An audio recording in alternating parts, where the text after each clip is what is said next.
Good afternoon, everybody. Just wanted to show you guys a little snippet of the hickory orchard we got going on here. These are all young hickory. Right here we got a Granger. You can see that. Deer browsed this one off and then he'd come back. That's why the foliage is still pretty tender.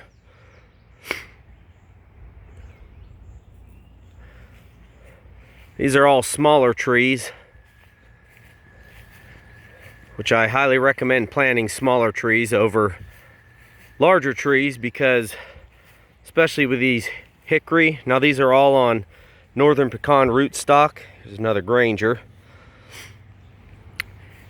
It takes some time for these guys to get established, and it's a lot easier for a smaller tree to get established than a larger tree. So I always recommend, don't plant a tree that you can already sit under. You could plant one of these guys here and a lot smaller, and then it'll establish a lot nicer, and in the long run it'll pass up anything you plant that's really large. And I've learned that from experience here. Go down here and I'll show you an example. Oh, this one here, that was a Dalton that I grafted this year, so looks a little funky. Here's a Keystone I grafted, last spring. See if you can see the growth. Usually the first year you get a few inches, and then the second year you get at least a foot. So, great big old leaves. That's a shell bark there.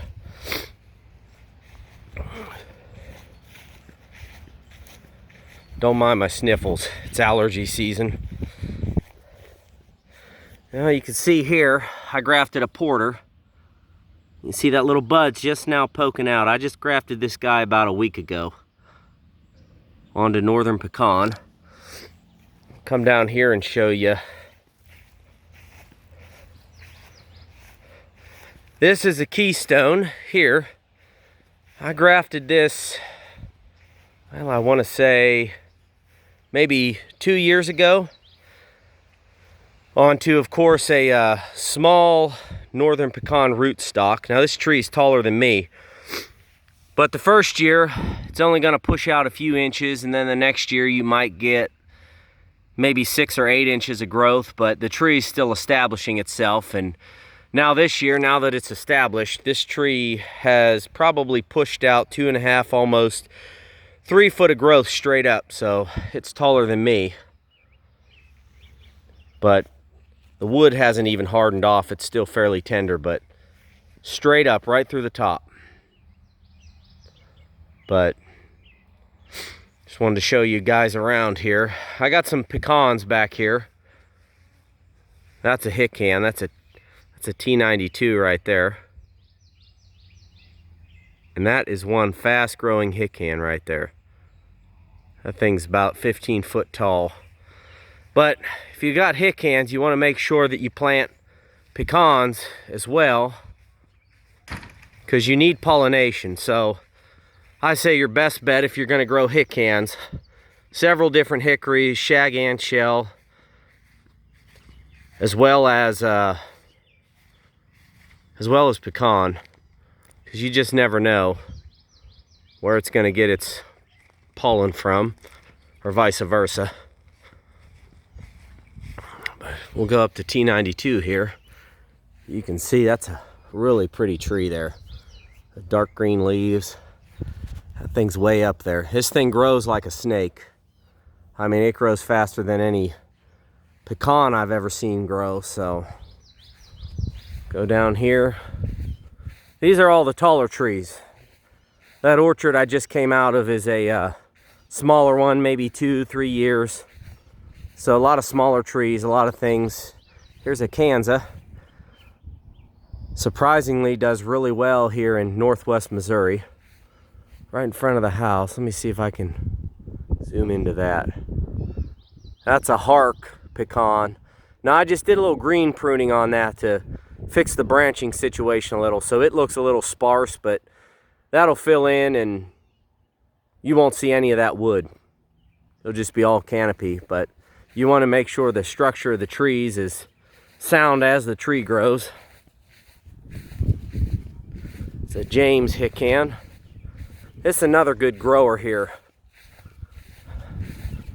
But again, I kind of got a long trunk here. I tend to make things a little spindly at first, but eventually, once they start branching out, they fix themselves and that trunk gets a little thicker. So there's a James. Said everything's real healthy. Big green leaves. We're still kind of early in the season because we had a long stretch of spring. It was cool and rainy, and then it just all of a sudden got really hot. So now you're seeing a rapid flush. This is Marquardt. And I had something chew the top of this Hican off, but you can see it's pushing out a new leader. So really I focus on getting these guys to grow straight up at first, just so I can get a tree guard around it and let the top grow out. And that's one Fred gave me last year. It's a pecan called Gustin. Oh, getting out of there. So this is the oddball one here. We're trying to figure out what we got going on here. This thing grows like a hickory, but it's got pecan stripings. I got this from Ernie Grimo. This is supposed to be keystone, but it's definitely not keystone. There's nothing about this tree that's shell bark. I mean, you can see I got some 7 leaflets, so I guess I can't say that completely, but this thing's got very small buds. Zoom out there. But the leaves are fairly large, but it's definitely got some pecan influence going on there. But you can see the keystone I have up top there that actually came from Pennsylvania. Both trees, the Signwood did. They look nothing like that one. So I'm not sure how long of a video this will let me take. But here's that Gustin. Again, baby tree. We're just trying to let things flush out. I grafted this last year. It shot up 4 foot. This is a really fast growing pecan. Northern, obviously survives Northwest Missouri climate. No problem. This is another Hark here, which is another great one for the north. I'm kind of picky about what I graft because these trees require a lot of room. So if you're going anywhere from 25 to 50, 60 foot spacing, you only want to put the best in. So this guy over here is long necker. I'm not going to get all these in the film here today, but this is long necker. And again, deer browse this guy off right at the top, so I need a taller cage. And this is a shell bark I grafted last year, but it's looking pretty healthy. So yep, all back there, hickory. Got several pecans, some Hicans.